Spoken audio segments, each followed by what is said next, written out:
TRUF. Truth. He's the mirage in the rear view glass. It's Ray from Dallas. Let slip past. Was he here? Was he there? Was he ever mine? Ray from Dallas? Just a trick played by time. This dude is savage as fuck. Or just a dream? What up, Ray from Dallas? Ray from Dallas, tell me true. He's fun. Hi, Ray. This appears to be a black man. Ray from Dallas. Let's take this walk. Is he real or just a dream? Falling stars or a laser beam? Ray from Dallas, tell me true. Are you the myth or the man I knew? This dude is Savage as fuck. I'm the champion, feel the rush, the crowd goes wild. Obviously, obviously, yeah, obviously. Obviously, yeah, obviously. Tell them, obviously, I know these niggas don't want me to win, but I'm sorry, G. I know they thought I wouldn't come back and pose on them hoes, but nigga, it's time to eat. I got a vendetta. Any one of you niggas, I been better. Got them gritting they teeth without gritting at them. Took a second away from the table, it's time to feast. Heard they was mumbling, talking up under their breath. That nigga a hoe, he soft. That nigga lame, that nigga bitch, he puss. I stood on business, that's law. I had them running that boots and tucking they tail and scared to put me on a song. I had them cuffing they bitch and thinking I hit. Shit, boy, what you on? Couple years off, and I'm back in this motherfucker, nigga. Do somebody, then fuck your recognition. You don't like I'm spitting, nigga, better shoot somebody. The game and full of clowns, I don't believe you sucker niggas. Better leave me be, okay? Niggas better watch their speech, okay? You better than me, no way, Jose. I could be cutthroat and I'm all out, but I let them get paid for a minute. Let them look gang for a minute, but really they hate cause I never look lame for an image. Never be fake, I'm a realist, I'm solid. I went out and got it, I promise I'm with it. Want me to switch up and get soft on so you can make it, I promise I get it. I know some secrets I never tell, but most of you rap niggas got bitch ways. Quick to tell on you, get jammed down, couldn't sit down 5-6 days. Put him and him in a crossway, but a gang member on display. That's the same nigga with an AK on the block yelling out gunplay. That's the same nigga with a trap house and he been through it so he no pain. Look in the face of a realer. Laws come questioning me, I don't know names. Bitch, I really come from the trenches. Kathleen crashed out like road rage. Be done snapped that and got life in the pen cause most of you niggas got hoe ways. Man. See, most of these niggas got whole way. A lot of these niggas be out here faking and fucking on these motherfucking tracks, talking that gangster shit. You too young to be done been through something, young nigga. You too young to be done been through something, nigga. Don't tell me about what you done been through, nigga. You ain't never stood over nothing. Nigga, you don't have nightmares at night, nigga. This shit sound good on the track. Now you got the other niggas out here crashing out because they think you been through it and they favorite rapper. Sit down somewhere, nigga. That shit lame as fuck, boy. You nigga really done piss me off. See, I see you nigga really done piss me off. See, I won't fuck with none of you pussy ass rap niggas. Fuck you nigga. You niggas see me all the time, nigga. Hit me in my mouth, nigga. Pussy nigga.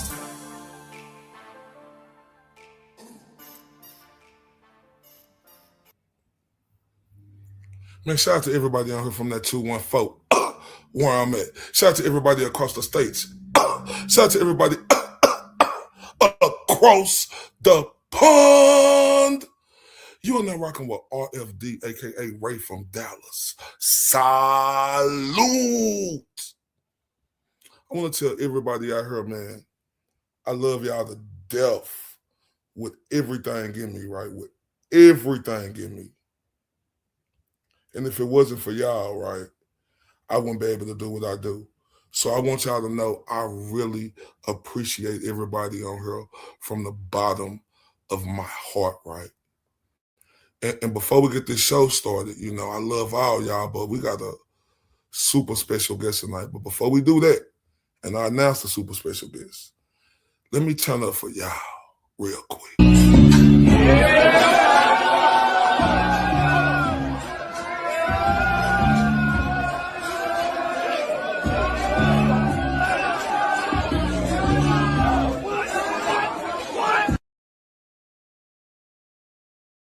And salute. I want y'all to know I love y'all to death, you know, with everything in me, right? But tonight is different, right? It's super different. Because this beautiful young lady that I have coming to the stage, right, is one of the most beautiful human beings I've ever came across in my life, right? One thing about the beautiful MaryB is not only is she amazing, right? Everything about her is real. It ain't no sugarcoating. I mean, you know how I say she gonna let the truth come to the power and the power come to the truth. But the most genuine thing that I absolutely adore her about is her compassion, right? And want everything to be okay. And when I tell y'all, since I've been on her in this field, this woman has been everything. So when I tell everybody, it's my pleasure to bring the beautiful MaryB to the stage. The beautiful MaryB. What's popping? Hello, can you hear me? Yes, can hear you great. How are you? Good. Man, MaryB, this means everything to me, right? Tonight, right? Because ever since I've been on this side, right, you have helped me through everything. You know, made me see the light on a lot of things, right? Because one thing about being in this game, you know, like you can't have no pride and ego, and you have to be able to put that to the side. But one thing about you, you are such a great explainer, right? You are such a person who could always see what's better and try to fix it. Now, you ain't with no bull crap, but you always want to see the better, and you help me out tremendously. That's why I love and appreciate you for being on my show tonight, and I thank you for coming. Thank you. You have to give yourself credit, though, because you are a great example of all of that you just said. And I appreciate you saying that. But it ain't about me tonight, because you know what today is, right? Hold up. Yeah. Do everybody know what today is? Hold up. Can you drop your cash out in Sure. the chat for me? Because everybody, today, and we're gonna pin it at the top. Today is the beautiful MaryB birthday, right? So hold on, let me take my cash out out for her, right? And we just gonna pin her cash out at the top, right? And shout out to the beautiful Laura Ornado, right? She done turned us up already, but before I get to that, and I will get to that soon, thank you, Laura Ornado. Thank you, tons of fun. MaryB, happy birthday to you, right? Happy birthday to you, right? And you know, like, it's your birthday, right? So I had to do this right for you, MaryB. So let me turn up for you. Yeah, yeah, yeah, yeah. Life, life, life. Celebrate life, celebrate life. Celebrate life. Yeah, yeah, yeah. Happy birthday, yeah, my friend. Yeah. One more year on them. Yeah. Go on, one a vibe. Give thanks for life. Next year we doing it again. Yeah, yeah. Happy birthday, yeah, my friend. Whoa. One more year on them. Yeah. More life to you, cause we there till the end. Real from me heart, no pretend. Man, happy birthday. And look, shout out to everybody, right, who sent in a super chat, Laura A and tons of fun, who've been a member, right? And I will turn y'all up later, but today it's about MaryB, and it's her birthday, right? So we got to do this proper, like, for the beautiful MaryB, right? Not only her, right, but, you know, her husband, Joe. Check how I'm coming, man. Man, happy birthday, man. And I'm not done, because it's your birthday, right? It's your birthday, right? So I really have to turn you up on your birthday, MaryB, and I mean that, you know, like, with everything in me, and I'm not done. Let's go. Everybody, now let's turn up. Y'all ready to turn up? Turn up. Go, go, go, go, go, go, go, shorty. It's your birthday. We gon' party like it's your birthday. We gon' sip Bacardi like it's your birthday. And you know we don't give up, cause that's your birthday. You can find me in the club, bottle full of bub. Mama, I got what you need if you need to fill the buzz. I'm into having sex, I ain't into making love. So come give me a hug if you're into getting rough. You can find me in the club, bottle full of bub. Mama, I got what you need if you need to fill the buzz. I'm into having sex, I ain't into making love. So come give me a hug if you're into getting rough. When I pull up out front, you see the Benz on dub. When I roll 20 deep, it's always drama in the club. Now that I roll with Dre, everybody show me love. When you sell like Eminem, you get plenty of groupie love. Look, homie, ain't nothing changed. Roll down, G's up. I see exhibit in the cutting, man. If you watch how I move, you mistake before I play up here. Been hit with a few, but I don't walk with a limp. In the hood, in the LA, they saying 50, you hot. They like me, I want them to love me like they love pop. But holla in New York, the show, they tell you I'm loco. And the plan is to put the rap game in the choke. I'm fully focused, man. My money on my mind, got a meal out the deal, and I'm still in the grind. Now shorty says she feeling my style, she feeling my flow. A girl from Wooded, they buy, and they ready to go. Find me in the club, bottle full of bub. Mama, I got what you need if you need to fill the buzz. I'm into having sex, I ain't into making love. So come give me a hug if you're into getting rough. You can find me in the club, bottle full of bub. Mama, I got what you need if you need to fill the buzz. I'm into having sex, I ain't into making love. So come give me a hug if you're into getting rough. My flow, my show brought me the dough that bought me all my fancy things. My crib, my cars, my clothes, my jewels. Look on me, I done came up and I ain't changing. You should love it way more than you hate it. Oh, you mad? I thought that you be happy I made it. I'm that cat by the bar, toasting to the good life. Moved out the hood, now you tryna pull me back, guy. My junk get the pumping in the club, it's on. I'm with my eyes to chicks, if she smash, she gone. Hit the roof on fire, man. Just let it burn if the talking about money, homie, I ain't concerned. I'ma tell you what banks told me, cause go ahead, switch the style up. And if they hate, then let them hate, then watch the money pile up. Or we can go upside the head with a bottle of bug. Come on, they know where we be. You can find me in the club, bottle full of bug.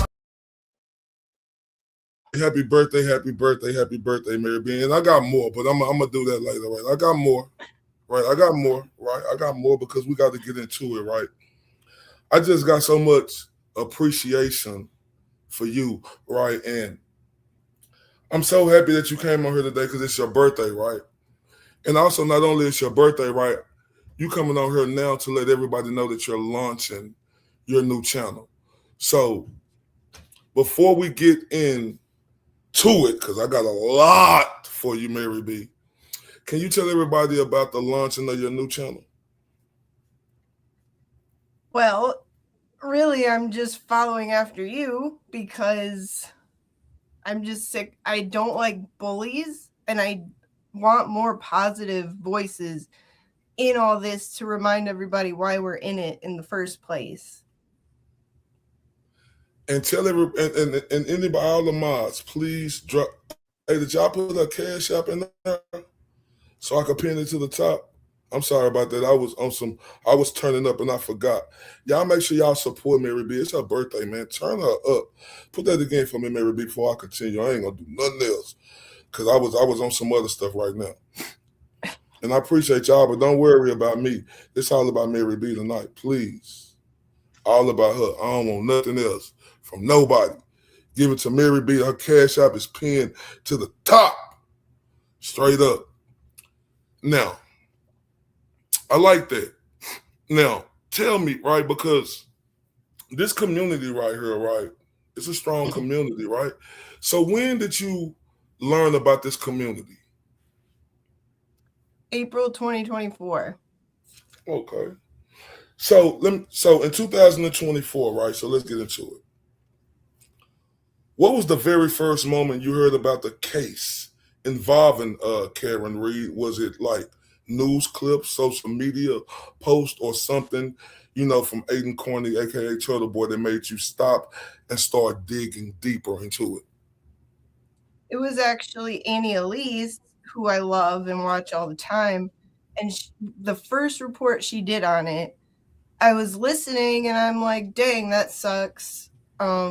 Sounds like a horrible accident, right? And then I guess the algorithm brought Turtleboy up. So he started playing, and I'm listening to what he's saying about like the McAlberts and the shoddy investigation and the shadiness of it. And I'm just like, no way.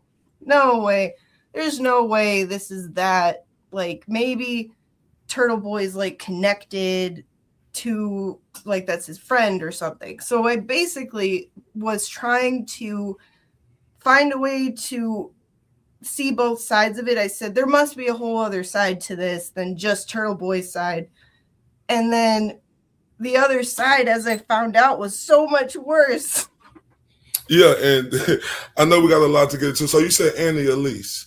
So tell me what captivated you to her. I love Annie Elise. I always have. She's like really good at what she does, and compassionate. And so she shares all the true crime stuff and more of the true crime side than the court side. But I love following along with court cases too. Nice. Yeah, she is the truth. You know, I say truth. TRUF. Truth.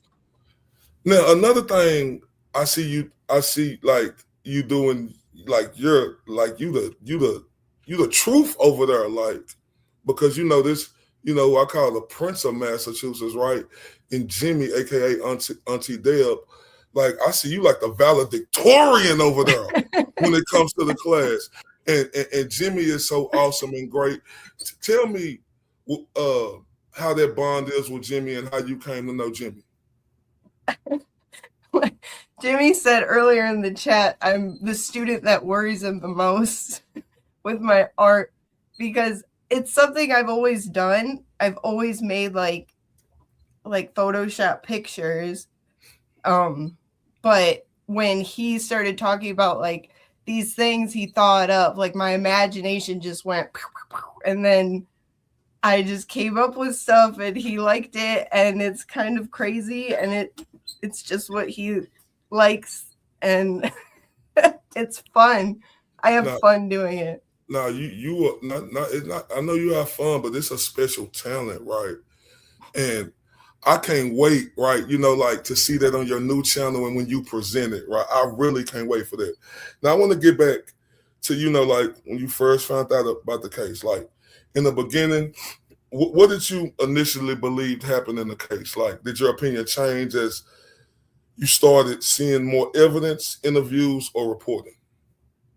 So the first thing I thought was, how is this even allowed to be pushed through to a hearing, to a trial? It's so crazy to me. Like, first of all, with the evidence collection or lack thereof, I said, okay, well, this, you know, this can't go any further than it did.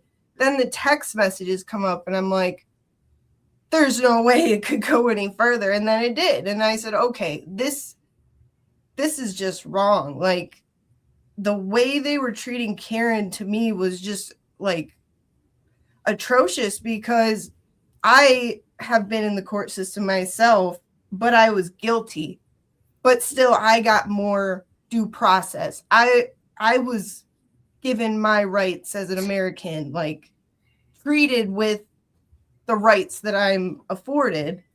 And she wasn't. She's a professor. She's an accomplished woman, a valuable member of society, like never been in trouble with the law. And like what I was seeing on national television with no shame, I was shocked. And then John's arm.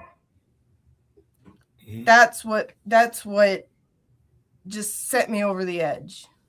See, I was just going to ask you, was, you know, there like a specific piece of evidence, testimony, or timeline detail that made you think something about the case just didn't add up? You mentioned, you know, like the arm, the text messages. Was there anything else that just stood out to you? The whole clickiness of it. It's like Grant made a good point once. He said Canton is like, it never stopped being 1985 there. And that was a good analogy, because it's like everybody just is like related to each other, went to high school with each other, was in each other's wedding or something. And clearly Proctor should have never been investigating it. And all the things that it felt like they had no shame in showing this stuff. Like, and the arm. Like, his arm I said, there's no way. They can't be trying to sell us this. Did anybody else see this? I was just blown away. Yeah, that was shocking, and when you speak of the text messages with Proctor, that was most shocking of all. Knowing that Brian Albert didn't come out the house, seeing them pick up, the snow with blood on it, Solo cups, give me cups. that like, I'm in Dallas, Texas, right? Like, when I started seeing it was astonishing, right? Now, I want to say this, right? Because as we seen all that come through, right? At what point, right, did you go from being just someone watching the case, right, to someone who felt personally invested and wanted to speak up publicly about it? Turtleboy getting politically prosecuted, essentially. Like, I love my country. I love the history of our country, the rights of our country. It's beautiful. There's no country like ours. So when I see this blatant abuse of our Constitution used to punish a journalist doing a journalism, doing the same things Ted Daniel does, and so many other journalists, I could, and this Turtleboy, Aiden, who's never been in trouble, who actually was like pro-good cop most of his career, for them to just try to snuff him out like that and try to hide behind their badges to do it. I said, no, this cannot, this cannot be allowed to go on. Yeah, I was like you. I was on fire, inside when I seen all of that. And man, that's why, that's why I say you so special, because that's why I was going to next, Turtleboy, right? Because sometimes the most revealing part, of the story of the entire case isn't just what people say, it's what people are afraid to say. Now, my question to you, during the height of the case, involving Karen Reed, and the death of, rest in peace, to John O'Keefe, did you feel like the people in the community were afraid to speak out about what they knew?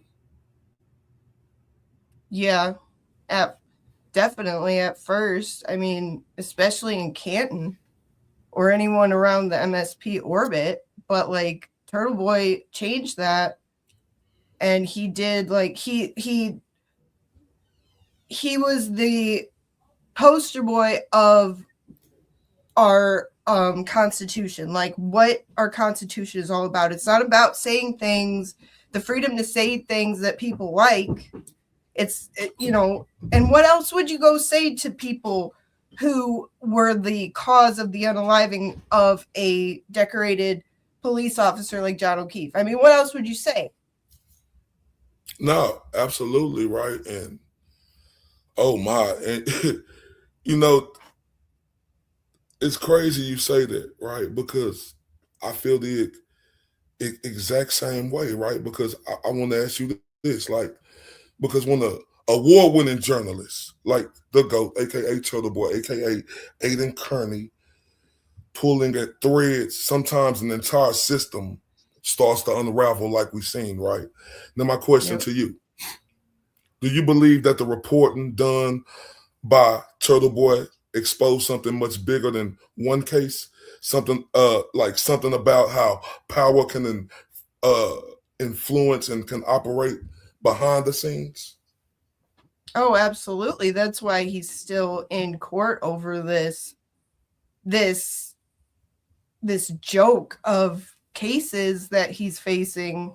Absolutely. T-Rex arms, which is, by the way, like, one of the funniest things I've ever seen. But it's not funny that a governing body is allowed to do what they're doing, but just the idea is so ridiculous. Yeah, it's astonishing to me, right? Like you say, when the governing body, right? Like, you know, Stevie Wonder, Ray Charles, Helen Keller, they could see this, you know, what's going on. And it's amazing to me how the whole world could see this and the GOAT, aka Turtleboy, still get put through this when we could see what's happening. Yeah. So I want to ask you about this because, see, there are moments, you know, like in history where one person decides they're not going to stay quiet anymore, right?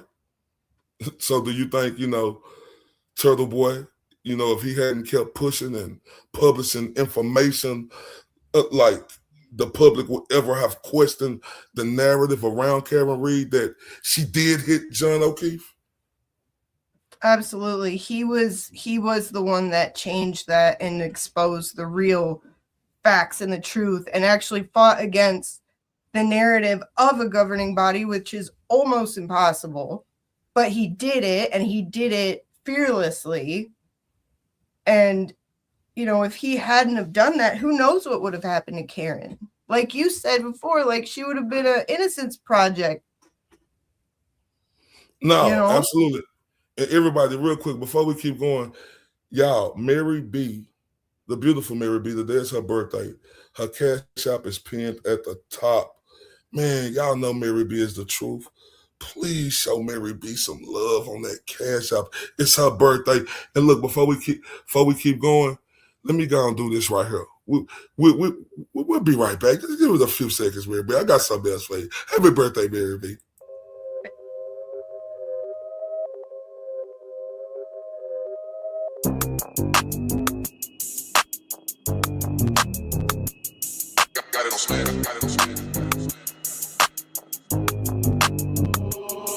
When that drink kick in, she feel sexy. Flexing on the ground, made her at me.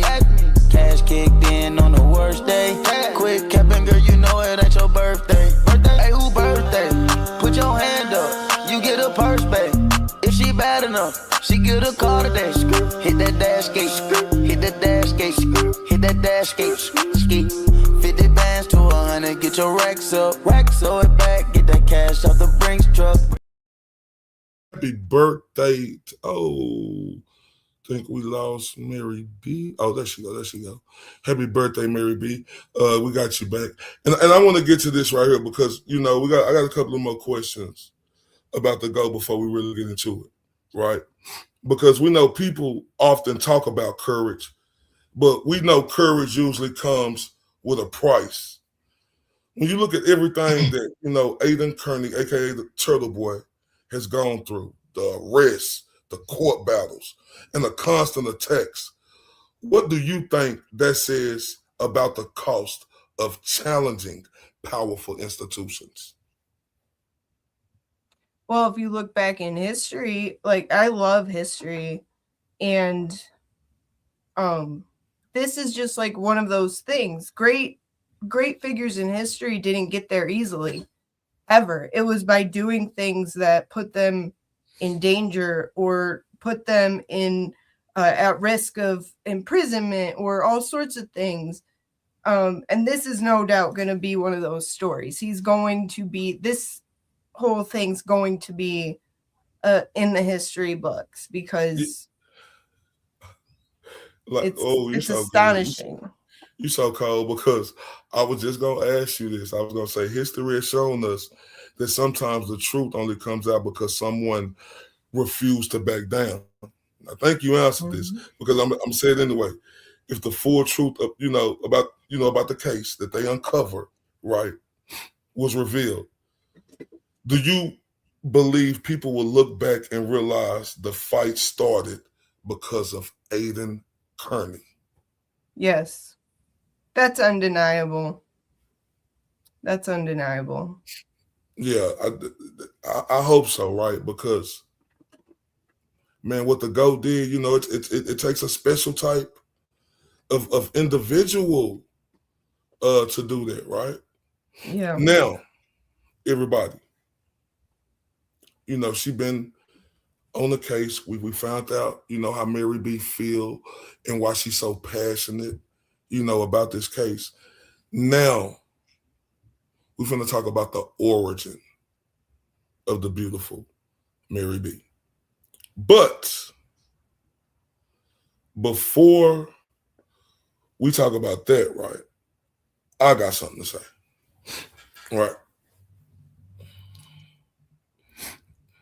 MaryB is a mother who faced the harshest storms in life that could throw her and refused to break. Through loss, betrayal, heartbreak, and moments that would have crushed anyone else. She stood tall. Every fall became a lesson. Every setback became fuel to rise again, fight harder, and show the world that surrender was never an option. MaryB has carried burdens most wouldn't find unbearable. Yet even in the darkest hours, she held her head high, her heart open, and her spirit unshaken. Her strength isn't quiet, yet fierce, built in a long night of tears, the battles others wouldn't dare face, and a relentless pursuit of what is right. She fought through the downs of life, turned pain into power, and faced the impossible with courage that inspired everyone around her. She has turned adversity into purpose, struggle into determination, and challenges into a testament of resilience. MaryB is a beacon of unwavering hope. MaryB is a living testament that a mother's heart is unshakable. Discipline and courage all at once. But MaryB is more than a mother. She is a wonder of a wife, steadfast, loyal, and unwavering through every challenge she and her husband have faced together.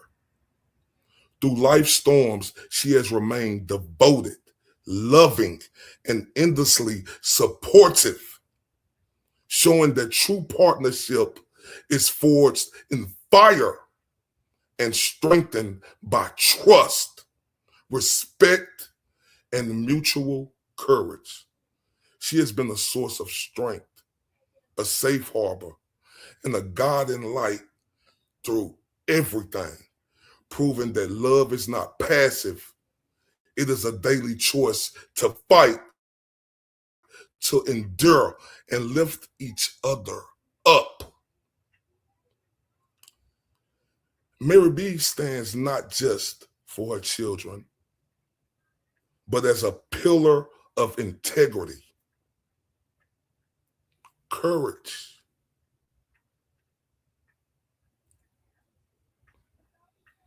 and love. That lifts everyone.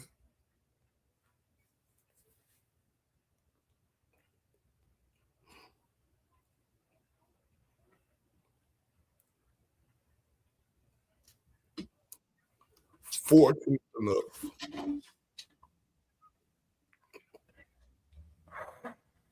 to witness her journey. MaryB actions speak louder than words.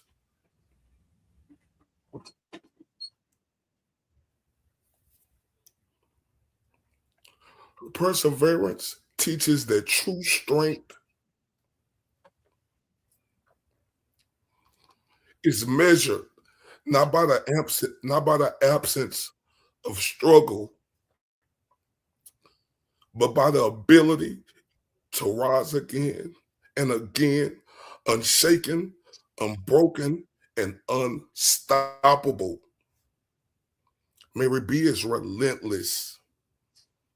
She is a force of nature, the kind of mother, the kind of wife, the kind of human being who proves that love, strength, and dedication can conquer anything.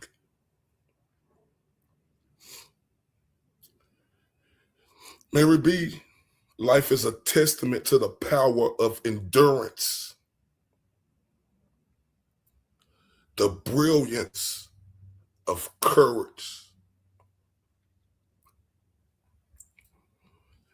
and the extraordinary force of a heart that refuses to quit no matter what life throws in her path.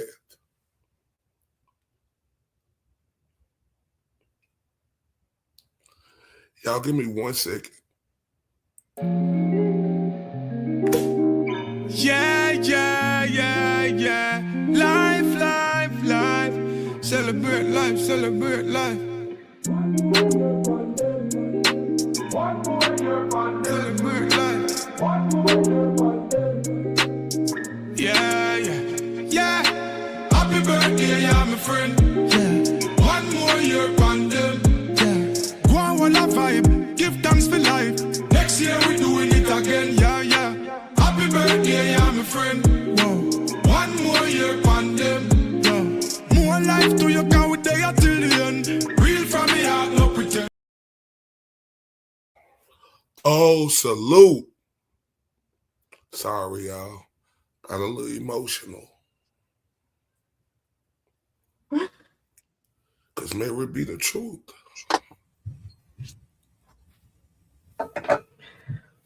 And I appreciate her. Now, let's get into it.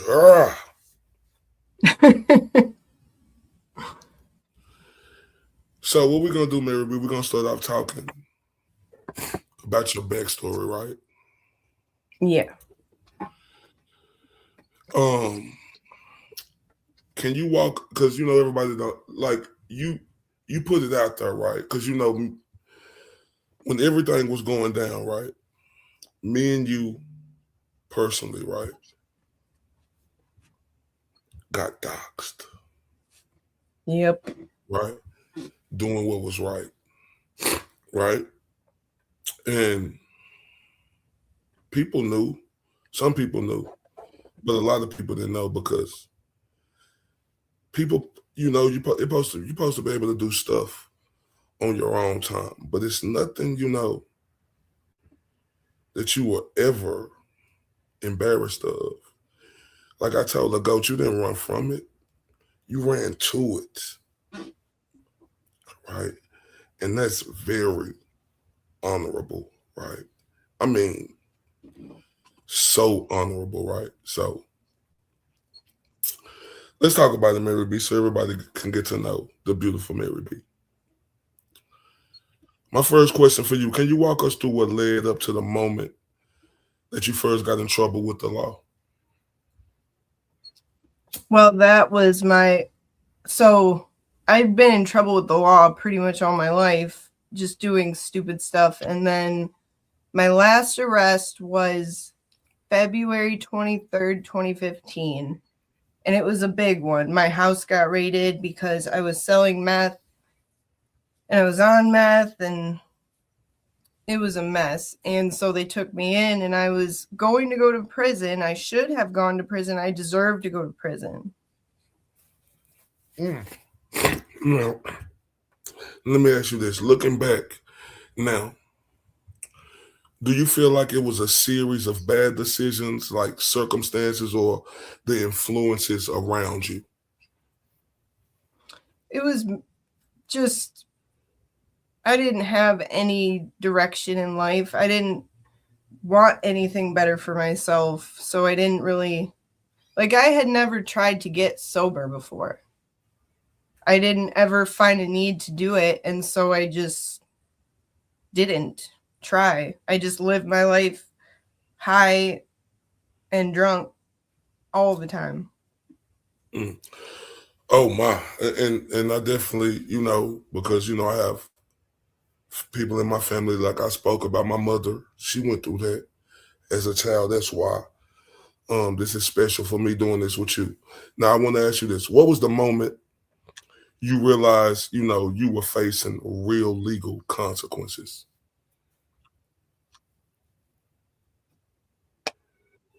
Well, I was in jail. I think I was still in holding, and my court-appointed attorney met with me, and I was still out of my mind. I was still, like, coming down from meth is all mental.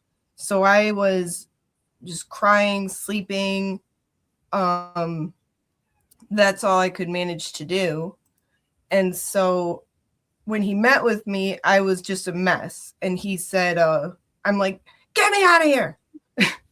Not thinking clearly. He's like, you're not going anywhere. You have some serious charges. And like my bail would have been like 50 grand, which was out of the realm of possibility for anybody in my life. So I was going to be sitting there, and it took a good few weeks before I really got clear-headed enough to understand the seriousness of it. Now, going through all of that, as you just explained, how did you handle the pressure, like from the law, public judgment, and the people in your personal life? Well, that's the thing. Like, I have an amazing family, and they have always been amazing. And like, they would have helped me if they could have, but we don't have money, so it's not like they could have. But that was a blessing anyway. And that was another thing that attracted me to Karen Reed, is like her family is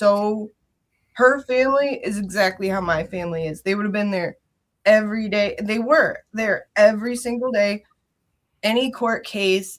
But I was guilty. But still, like, I appreciated that in them. But everybody just wanted Mary back, the old Mary back. So now I want to go into, like, when you were facing prison, right? Take us back to 2015 when everyone said you were going to prison. How did that feel? Well, at first I was really just feeling like I was in that mindset of like, I shouldn't be in here. I didn't hurt anyone. I didn't do anything wrong. Like, I was very just self-centered and entitled, and just still in my mind, I was still out ripping and running, like, even though I was locked up, and like still very emotional, still coming off meth. I was crying one day thinking about my kids, and a lady in a cell next to me was like, she heard me crying. She's like, you better stop crying and start praying. And so I did, because like, what else am I going to do? And when I did that, it was like God just like made me see I was okay. Like, and people talk about jailhouse religion and how, like, when you're up against a wall, when you're forced to sit down, like, of course everybody gets religious. I'm not religious. I'm a Christian. I'm a follower of Jesus Christ. I hate religion. But God found me in that jail cell, and he changed my life. And by the time it got up to like my sentencing time, the girls in my pod, we'd be having like prayer groups. We would be reading the Bible. Like, but someone would go to court. Before you finish that, like, but before that, did you feel like your life as you knew it was over? Mm-hmm. But like, before you went to that lady, she's told you to stop crying. Did you feel like your life was over? And tell me about how you felt that you felt like your life was over.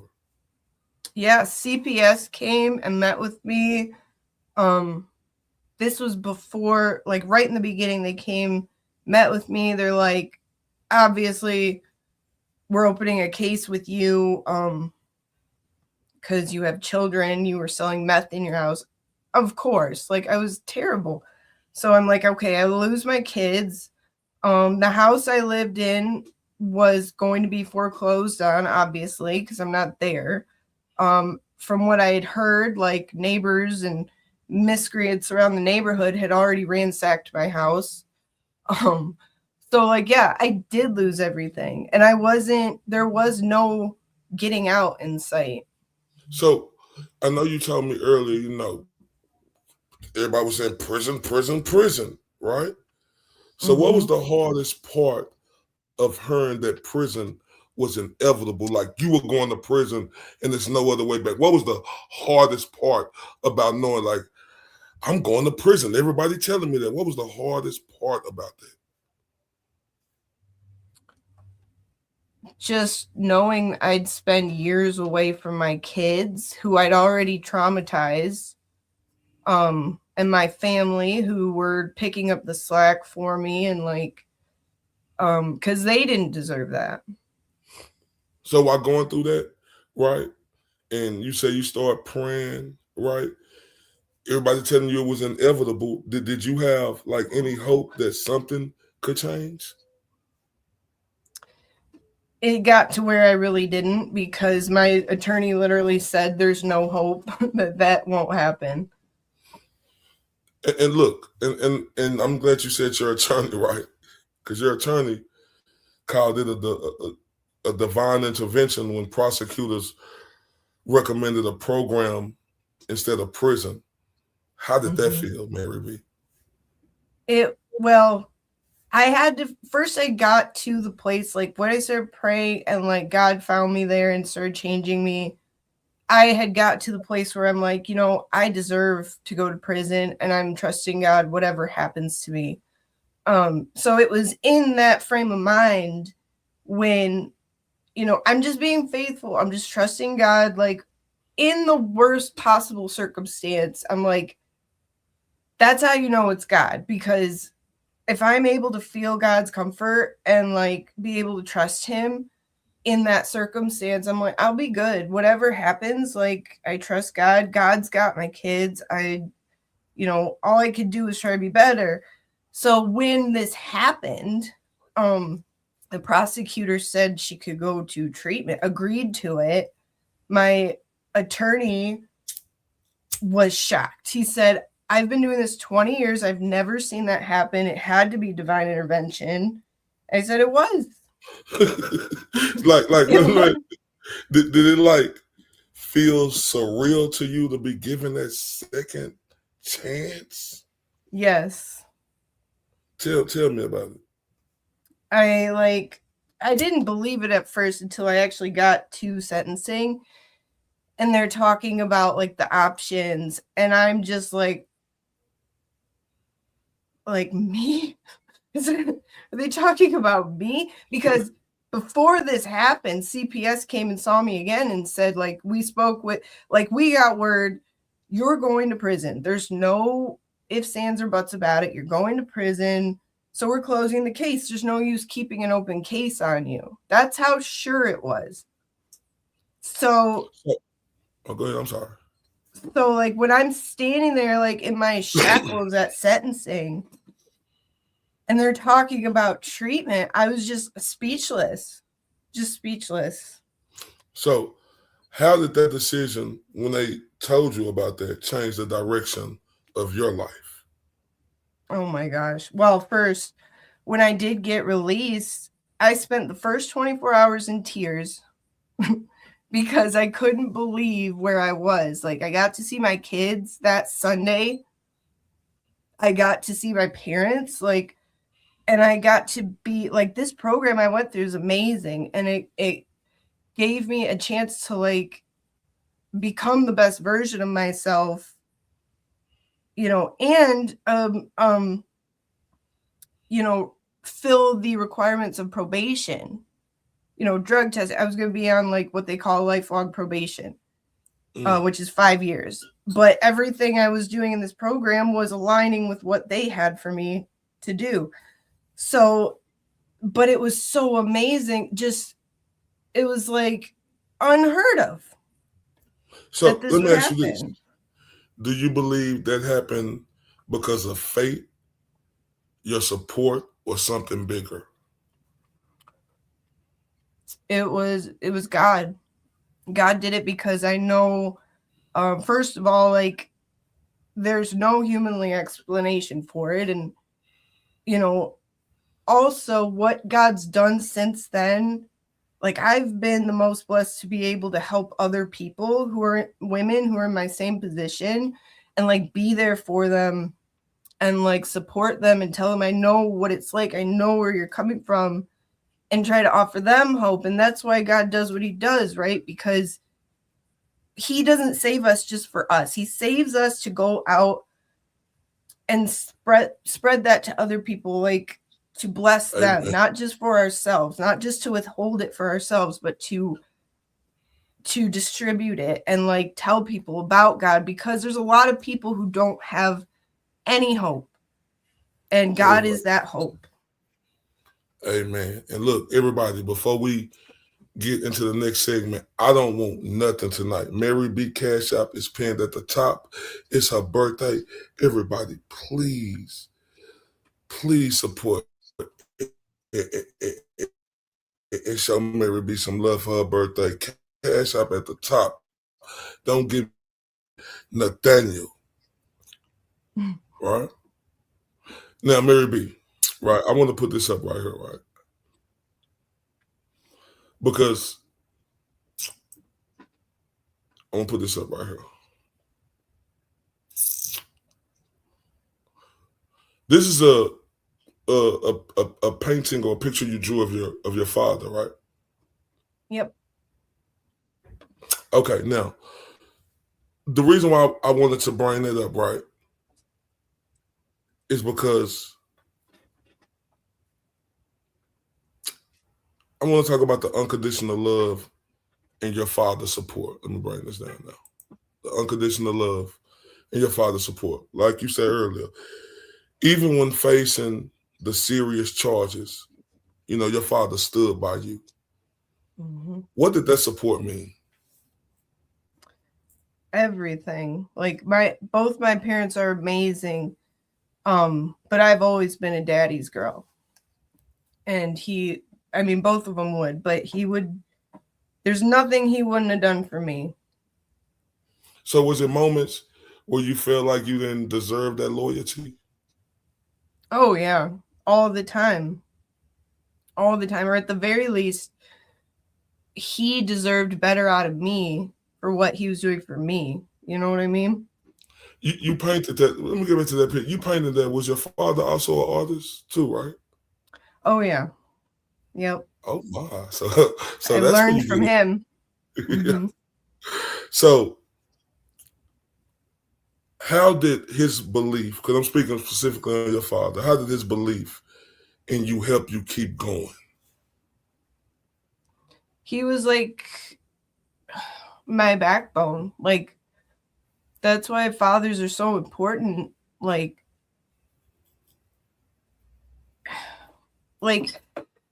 no matter what I did, I could go to him.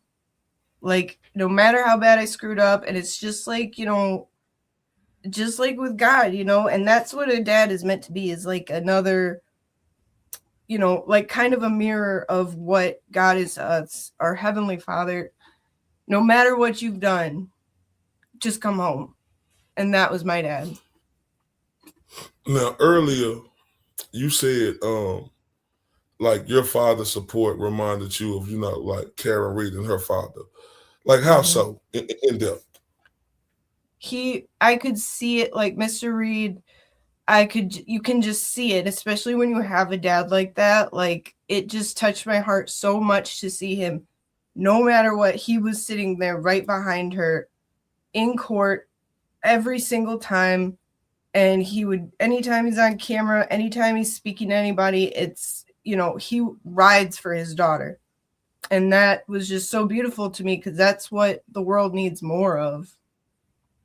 Now, you know, earlier, you know, like you stated that, you know, you had more rights than Karen Reed, even as a habitual criminal. What made you feel that way? Because, like, well, I was so well versed with the legal system, with going to court a lot, because I was like always getting in trouble, and I was 100% guilty. Unlike Karen Reed, who wasn't guilty, they didn't have anything for evidence on her. She was not given her due process properly, and the whole investigation was a sham. Like, I would, if that was me in my jurisdiction, like, I would have, they wouldn't have put me through that. And that's just so wrong to me. So seeing that, did that make you question fairness in the justice system? Oh, yeah. Yeah. I'm blessed to have never had, like, I'm a guilty person, so I never had to face, like, injustice because like, they gave me a just punishment. But I've seen, like, I always cover courts. I've seen a lot of mess up stuff. And I like to follow court cases, but Karen Reed's trials were just beyond anything. Yeah. Now, okay, so I want to get to your great husband and Joe, right? But before we get to that, let me play this right here. Shout out to Joe. Shout out to the beautiful MaryB. Let me play this right here.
Salute, salute, salute.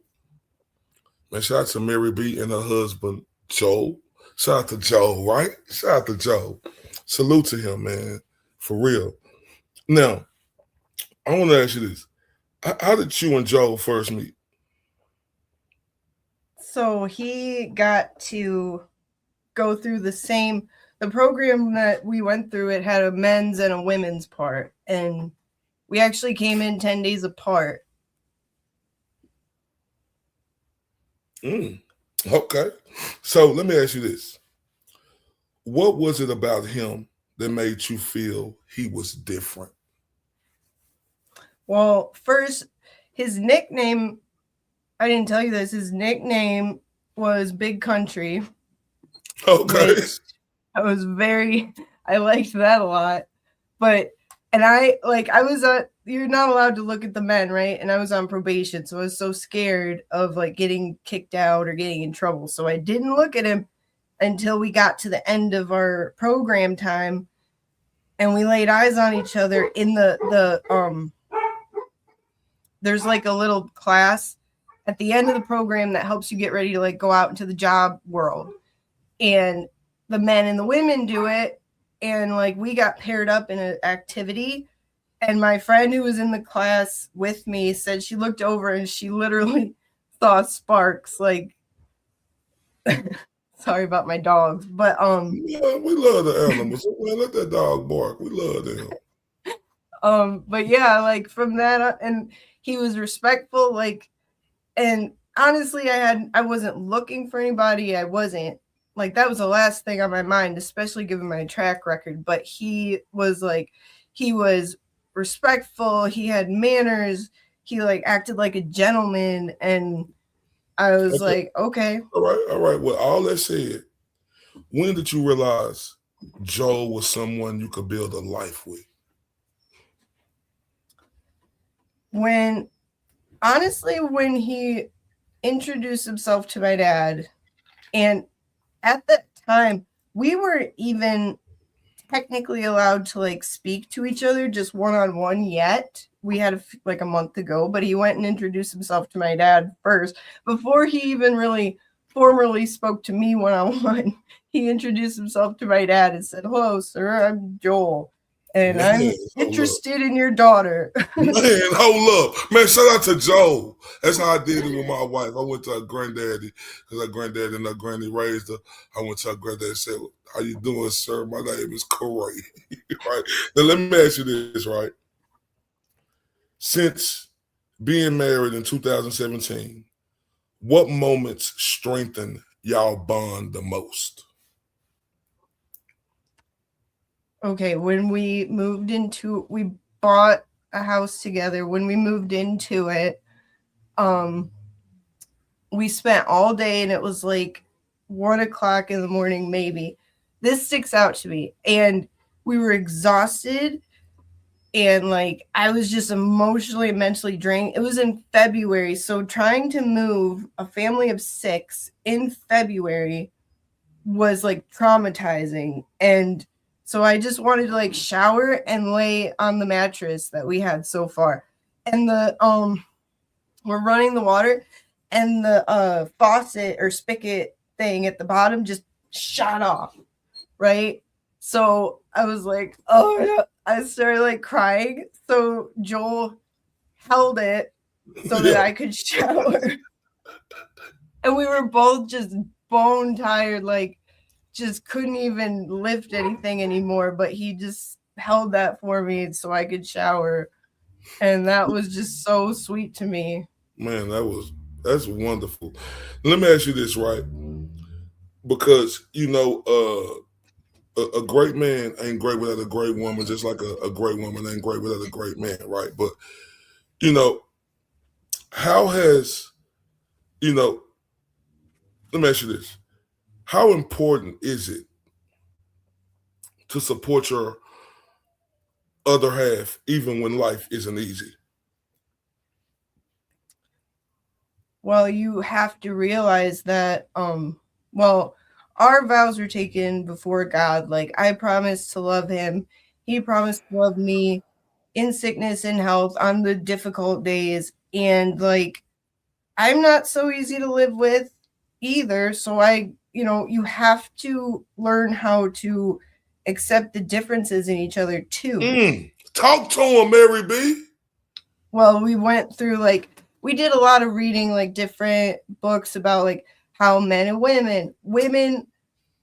men are not wrong, different. Women are not wrong, they're just different. So it's learning how to understand each other, like love language or whatever. But like men are simpler. Like not my ears. It's facts. It's the truth. Now, and I'm just like that. Now I want to ask you this, right? How do you show Joe every day that you respect and believe in him? Well, I don't do it as best I could, but I always trust his intention. I always know his intentions deep down are to do what's best for our family, and he does. That's great. Now, I want to ask you this. What foundations keep your marriage strong? Well, let me say this first, because, you know, in marriage and relationships, you're going to have good and bad times, right? That's just how it go. Ain't nobody perfect but the man above God. Mm-hmm. What foundations keep your marriage strong through good and difficult times? Putting God first. He has to be first. He has to be at the top of it, because when we honor God, we're automatically honoring our spouse. And then just appreciating the differences that we're created with. Like he has these traits that I don't have, could never have, because he's a man. And instead of like, you know, letting those differences cause a wedge, I appreciate what he does. Like he'll go out there shoveling multiple times a day. The plumbing, the cars, the whatever it is, like he's fixing it. And he doesn't take, if it has to be done, he's doing it. And I we need admire more. it. Oh my God, that is so great to hear, right? Because, you know, as a man, right, you know, like we tough, but we got feelings too, right? Mm-hmm. You know, we do a lot of things that women can't do. And that brings joy in my heart, right? To hear that, right? And that's so beautiful. Now, if you could teach one lesson about love and having a strong partnership, and then being married, what would it be?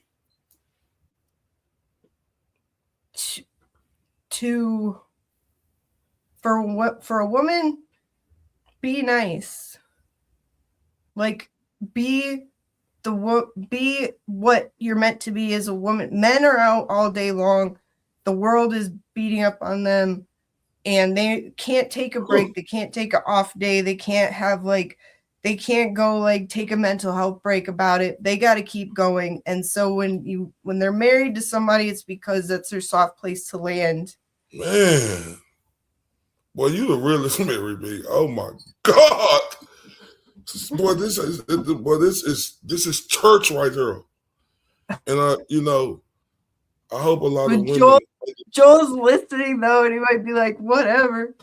No, but not like how you appreciate, you know, like him and everything that he do, and like how you understand how the world for man, like it's different for us out here, right? And that's just great to me, right? Now, I want to get into motherhood, children, and the bond, right?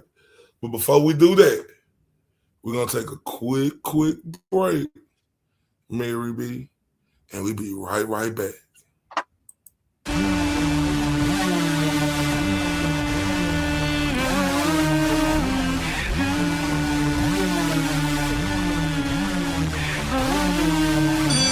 Come and put your name on it.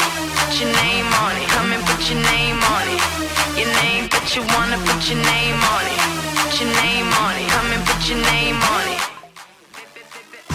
It's not even my birthday, but I wanna lick the icing off.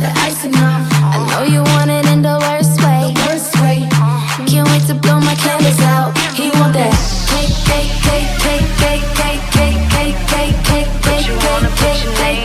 Ooh, baby, I like it. You're so excited. Don't try to hide it. I'ma make it my beer. Cake.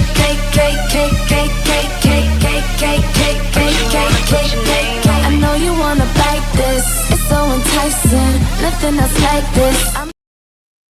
Y'all put some love on that Cash App for MaryB. It's pinned at the top. Put some love on that Cash App. It's her birthday. She launching a new channel, man.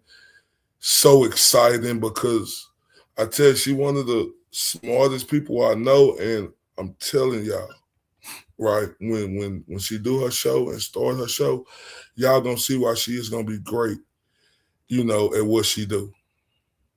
Now, I said motherhood, children, and bond. So when you think about your children, what do they mean to you at the deepest level?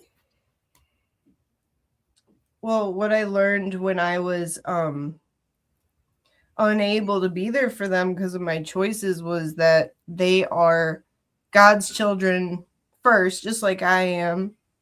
But like I have a really high responsibility to train them and help. Like it's not to be taken lightly.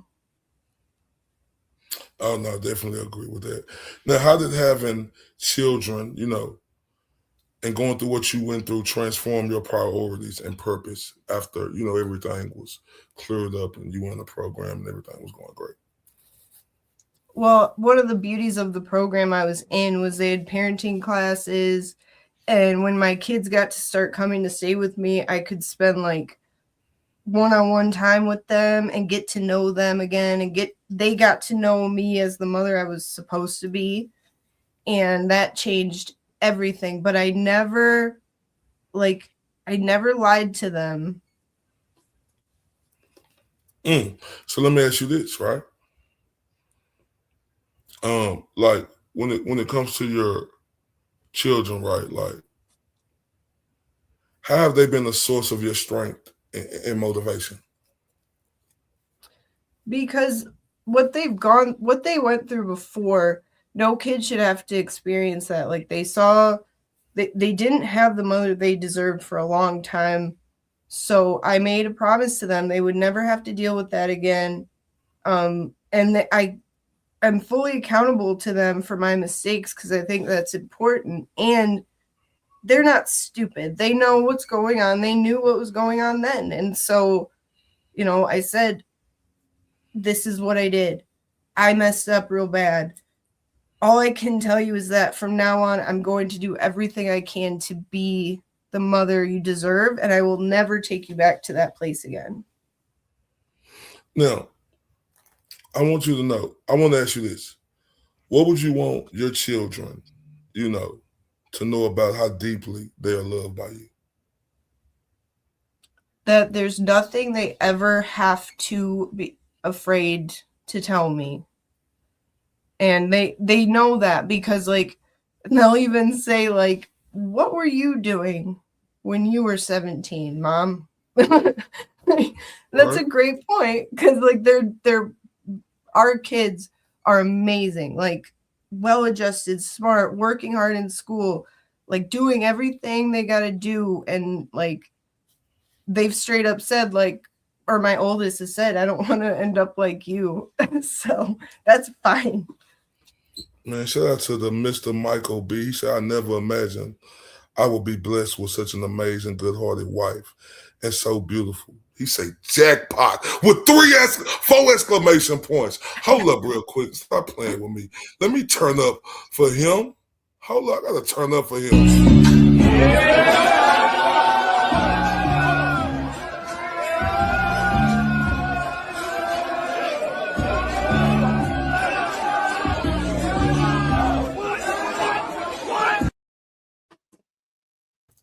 Man, shout out to Joel, man, aka Big Country, aka the Mr. Michael. You understand me? Salute, man, and that's great, to hear, right? Like, and man, I want to ask you this, right? When you looking like into their eyes, right? What do you feel in your heart? Gratitude that I'm still here to watch them grow up because there's a good chance I wouldn't have been if I kept on the path I was on. Now, I want to ask you this. How would you describe, now the soul connection between you and your children? They just know, like they're like little therapists really, and it's mostly because they've watched for years. I've been helping other women and kids and they've been like right by my side, and they've been helping other kids that come around like in our community and stuff who are like newer at recovery in this whole life. And so they've also, God's used them to help other kids who are struggling. So it's like we're just grateful. And I'll always carry that guilt no matter what. And I know I'm forgiven. And my kids tell me all the time, like, we forgive you. And I said, I know that, but like, as a parent, you just don't let it go, but I turn it into motivation to just be better. Absolutely. And like I said, like you say, like you tell me, give myself this and that, and man, your kids, hey, mom, but like you say, you feel how you feel, but I understand how your kids feel, right? Because I was a kid who grew up with a mother who went through that, right? And I told my mother the same thing, right? She overcame it just like you did. That's why this means so much to me, right? I want to ask you this, because I know you and Joe have 3 beautiful children. Like, what quiet moments with them stay with you forever? We love going up north. I don't know if there's any quiet ones, but there's like the special moments of, even if they're chaotic, like we would take big family trips up north and like we'd be in the woods, or we would go hunting, or just being hillbillies together. And that those are the special times. Just having fun. Yeah. Just having fun, right? Like simple as that, just having fun, right? Now, I want to ask you this, right? Keeping it with your children. How has being their mother shaped your identity and purpose going forward?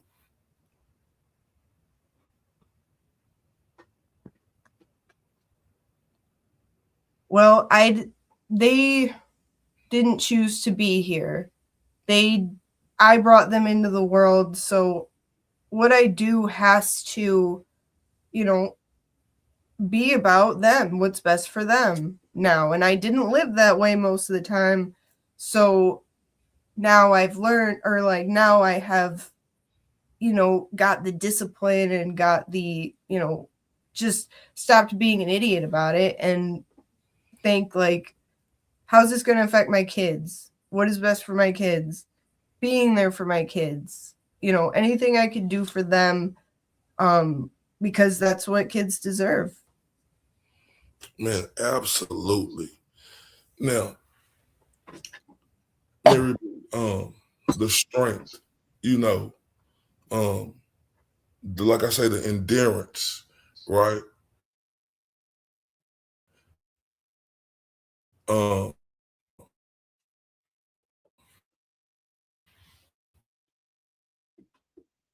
The passion, right? Knowing, that's what's so amazing to me about your story, right? Because in this community, right,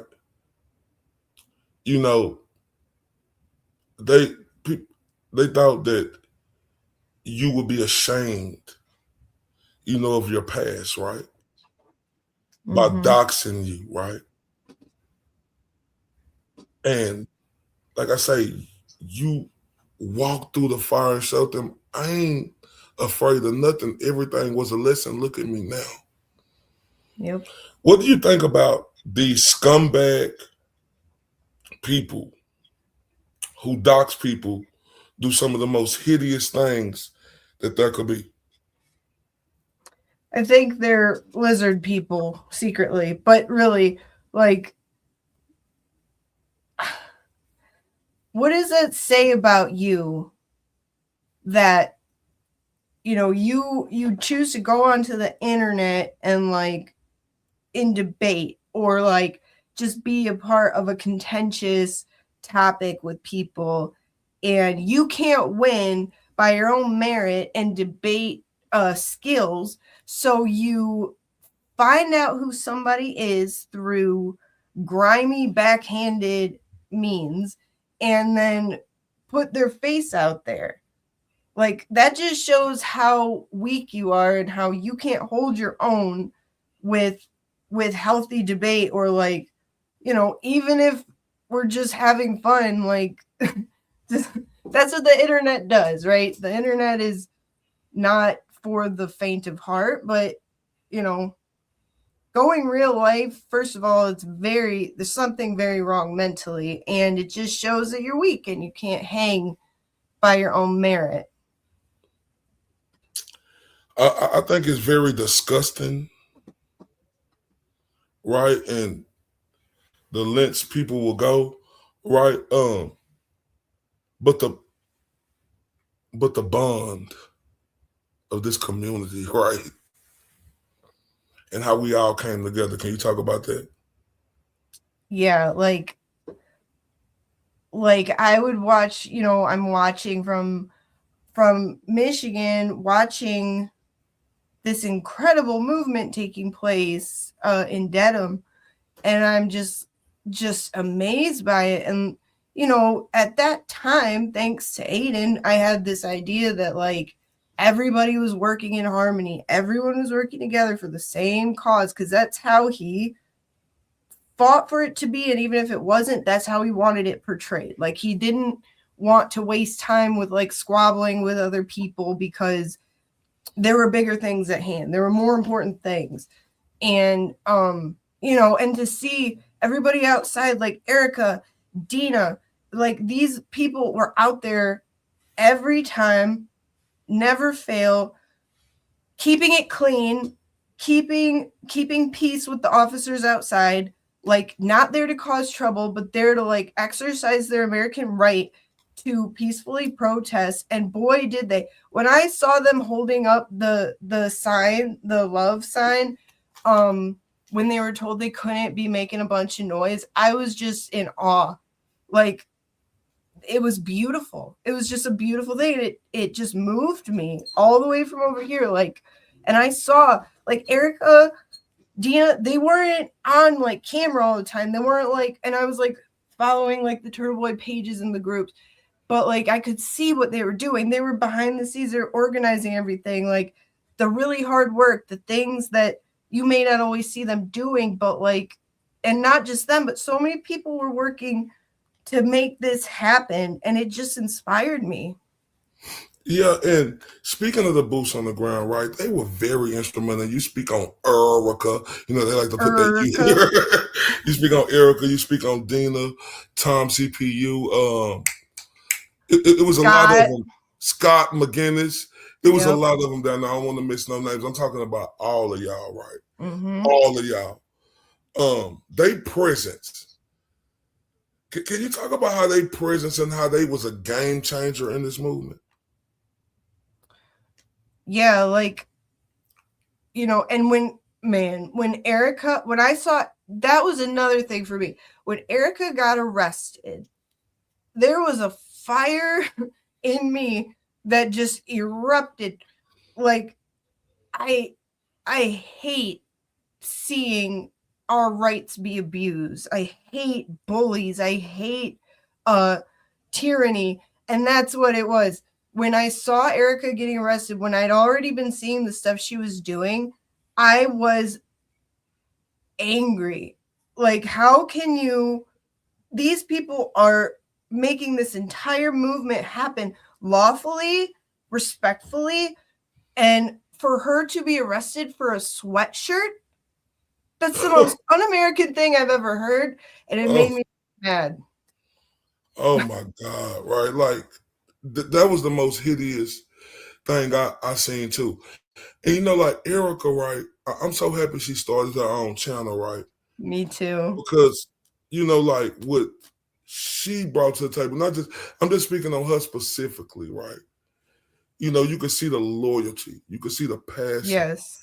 You can see that she is for this movement, right? Her starting her channel, that was great for me, because now we get to really see Erica, right? Yes. And everything she did, I think she deserved everything that come, because she was very Yes. influential.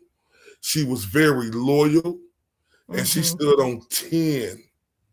Yeah, and her heart is so beautiful, and you could see that in everything she does, her heart, and like that's why people coming at her is like just the most ridiculous thing you could think of, because it's like anybody who spends even a second listening to her knows how ridiculous it would be to try to come at Erica. You know what I mean? And she is a perfect example of the people who are in it for the right reasons. We want, we wanted Karen Reed free, absolutely. But we would want anyone free who is going through that. And that's the whole point of it. It's not a Karen Reed fan club. We're glad she's free. We wanted her to be free. Absolutely. But we have these solid principles that aren't shaken by like an individual. And that's what it's like. And like Erica had to experience that herself. And so did Aiden. And that's why if you're in this for the right reasons, it's because you hate corruption. You love the justice that we're blessed to have in this country, and you want to fight to defend it. Absolutely. Now, before I get in, because I have more questions about your podcast, and I want to talk to you about that and what you bring in, and how it's going to be. I want to talk about other content creators. Someone who we truly adore on our channel. We call her our Earth Angel. Nurse Kim, you said, and we ran with it. That's all you know.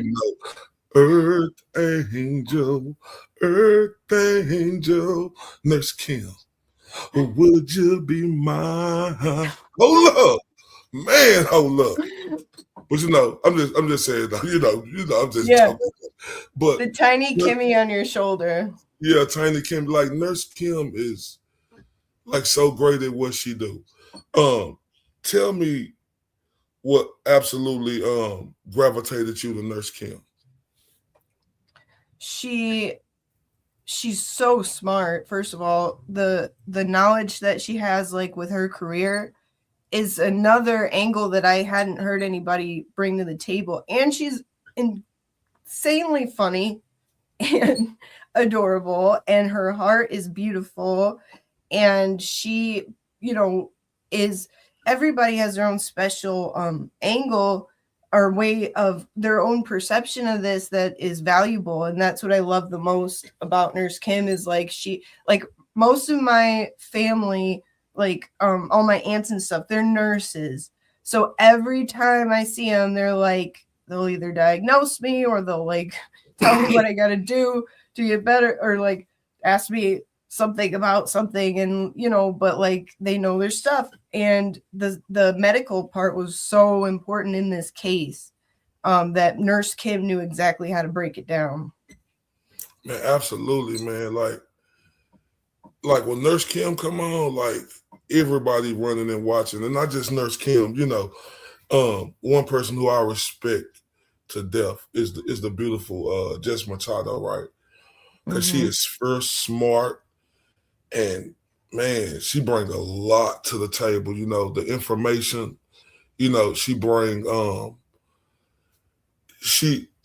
heartfelt, like, family with everything to it.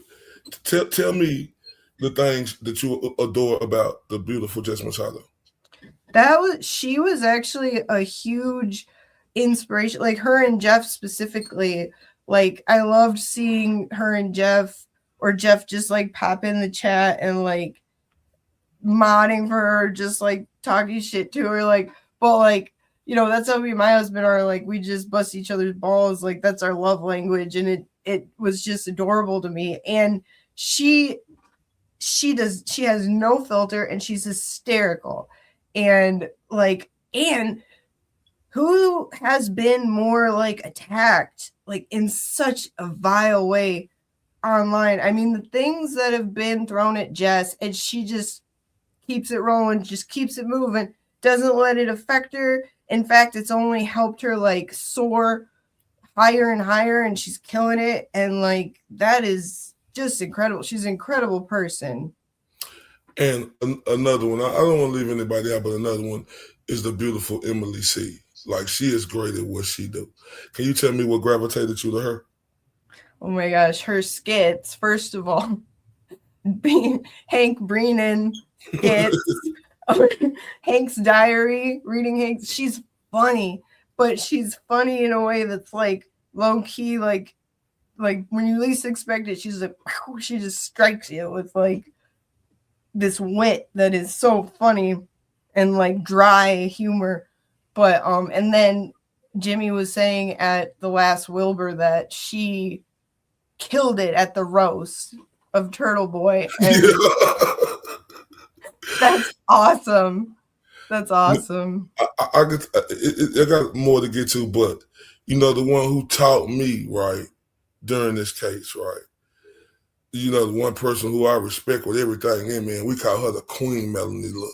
Mm-hmm. Tell me what gravitated you to her. So they trolls on Twitter a little bit ago were accusing me of being Melanie. Actually, I think, yeah, they were saying this is Melanie's sock account because I was sharing stuff about Melanie, like when they were trying to go at her, and I'm like, no. And I shared like during the trial, and you were there too, she would break stuff down that was like, and she goes straight by the book, like the actual court language that I wouldn't have understood. But she takes her time and she reads it in a way that like you can understand. And I watched the verdict with her, and that I'll never forget. I will never forget that. Man, that was amazing, wasn't it? Yeah. And, okay, yeah. So now I want to get to shout out to Red House Media, right?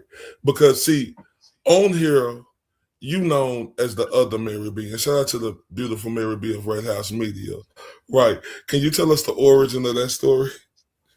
When I started commenting in chats, like it was just MaryB, and in chats I can be a little silly or like ridiculous, and they would be like, "Is that MaryB?"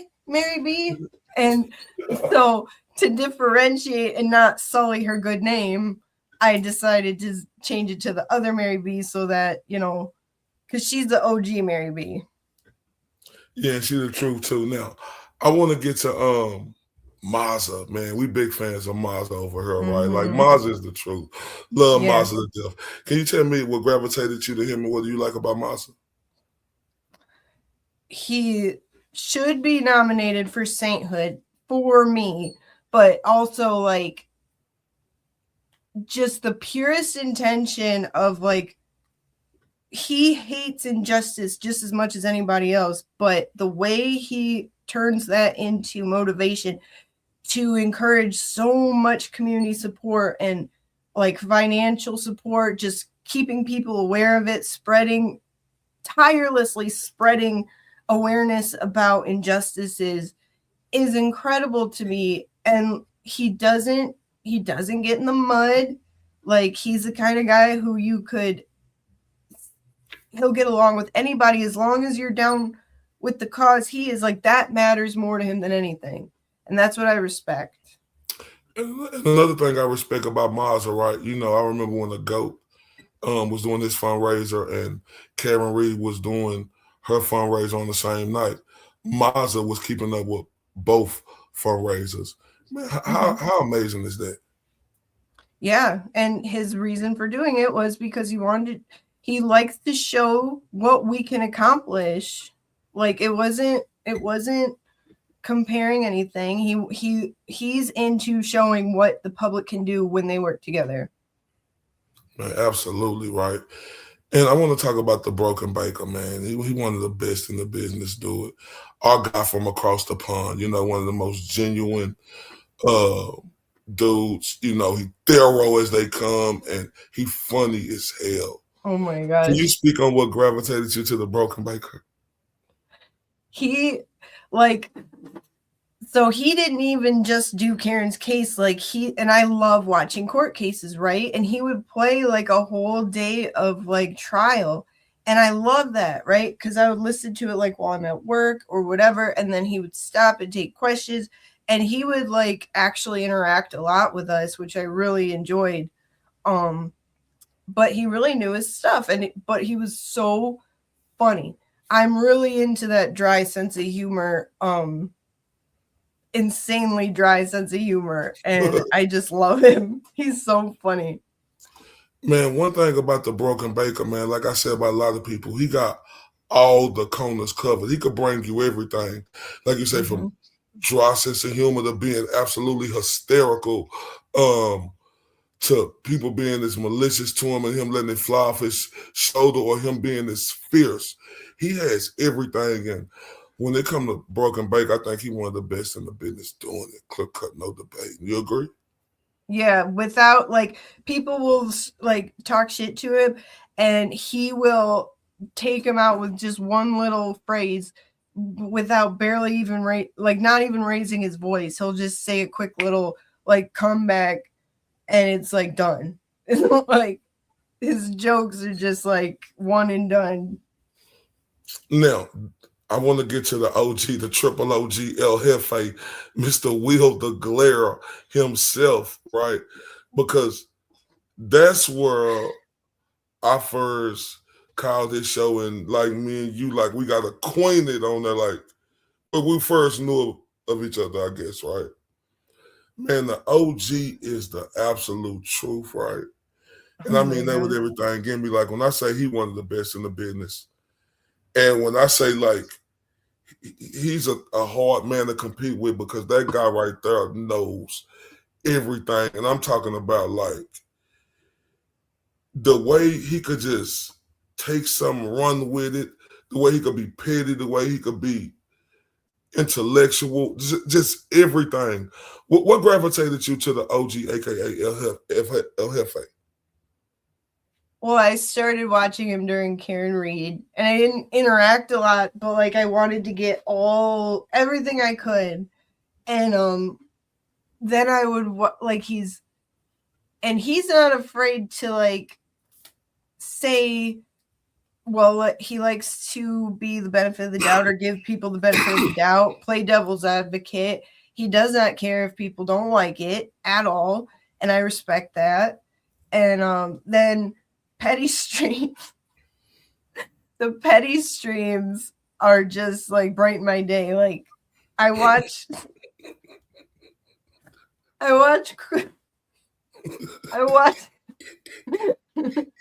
Cryford fart clip. Yeah. When I'm having a bad day. Oh. Well, that's the funniest shit. Just his reaction is the funniest. Oh my God. And every petty stream. And like they would go at him the hardest usually. And he's just like literally just laughing at them. And I love it. I love it so much because that's the proper response. Now, if I missed anybody, I'm sorry. Because I know we listen to a lot of people, so I don't want anybody to feel like I left them out. I just got to get these last in, because MaryB, not only today her birthday, everybody please show support to her cash out. Please, please, please. Right? It's pinned at the top. And purple's on. She's going to start launching. She's going to launch her channel. Right? So, MaryB, what can listeners expect when they tune in to your new podcast for the first time? I guess just like my perspective on things. I like to bring like, I hate hypocrisy, and I like pointing it out with receipts. And I have been like, I was a regular watcher of JFK and them. I was there. So I watch everything. And when everything started to go south is when I really got angry. And you did too, because I'm like, wait a minute, that's not what you were saying last week. And so, and I have these clips, and I don't like when people think they can just say whatever without acting like the internet exists. Hold up. Man, it's time, but yeah, I see how she finna be coming right now. What kind of conversations are you planning to bring that people don't usually hear? I don't know if they don't usually hear it, but just like, I mean, and I love making art, so I fully intend to share my art too, because a lot of what I think about I put into the pictures that usually see Jimmy show them, but like like that's how I express my what I'm imagining. Okay, so you I know you're gonna be talking about the injustice and corruption. You say you're gonna bring your art. So let me ask you this: will your podcast be more, will it be like entertainment mixed with real life experience and deep discussions at the same time? I don't know how serious it will be because I'm a silly goose, but it might get there. We'll see. Okay, couple of more questions, right? All right, because you know how I'm coming. Are you planning to have controversial or challenging conversations on your show? Yes, because I plan to have Mo visit. Yo, hold up. That's what the beautiful Mo is. And I want to ask you, because I really truly believe, MaryB, you finna be one of the best in the business. I mean that with everything in me. And I want to ask you this: what kind of impact do you hope your podcast has on the people listening to you going forward? I hope people will be reminded of what people who were watching from afar felt and what inspired them in the first place, and to try to veer it back in the right direction of realizing what we can do. What happened during Free Karen Read was beautiful, and the whole point of it is working together for the most noble cause. And that's what I want to just remind people of. And I have a unique perspective of it because I'm an outsider. So I can talk about how it looked to me. And I know there's people all over the nation and the country or world who feel the same way I did. So, because it takes hard work and dedication, right? What do you see your podcast in 1 year from now?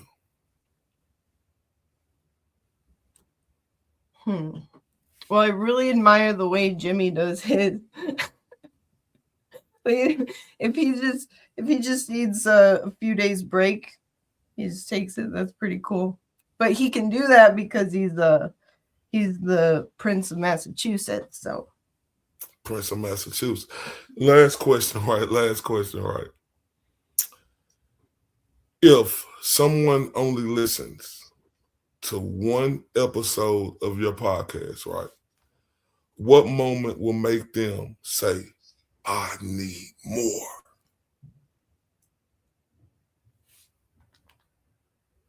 hopefully my stupid jokes. No, you're very funny. You're very funny, right? You are very funny, right? And like I said, man, I know that your podcast is going to be big, right? I know that with everything in me because, like you as a human being, you are a great human being. And when you come across a great human being like you who's serious, dedicated, like me and you, we got some of the same values, country first. We believe in some of the same things, right? So I know the evolution of the other MaryB, the only MaryB, or, Mary, right? I know it's going to be different. And I know you're going to come out here and you're going to break down some walls, and I look forward to it. But I want everybody, right, to make sure y'all go subscribe to her, right? Subscribe to her because I'm telling y'all, I'm telling y'all, MaryB, she is a force to be reckoned with. I'm telling y'all. You know, a force to be reckoned when it comes to. I'm letting y'all know it ain't gonna be nobody who gonna be more well prepared than this woman right here. Now, I really appreciate it, MaryB. I can't wait to tune in every time you come on and give a message, your last message and final thoughts to everybody out here who gonna see you going forward on your own podcast and what they can look forward to. When you go to my channel, there's a video I made about Ray. I would appreciate if everybody shared it. And then also, everybody who's here currently knows exactly what we've built here. It's like a little family, and I love you all so much, and it's so special to me. And that's just what I want to like continue. And I do like, even though we like to call people out and like crack jokes about people, it is positivity we are trying to spread.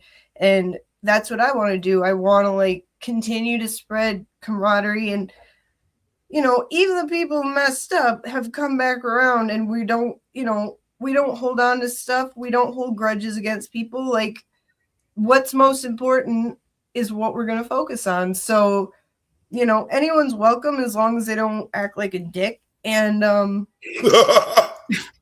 yeah, just like here. And look, I got her thing pinned at the top. Now, real quick, MaryB, like, it's your birthday, right? So this is one of my favorite songs right here, and my wife loved this song right here. So, and I love it too. So let me play this. Yeah, yeah, yeah, yeah. Life, life, life. Celebrate life, celebrate life.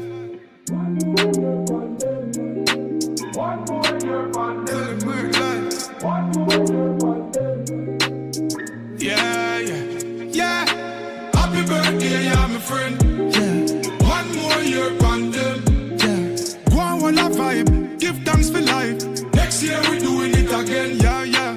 Happy birthday, yeah, my friend. Whoa. One more year on them. Yeah. More life to you, can we there till the end. Real from me heart, no pretend.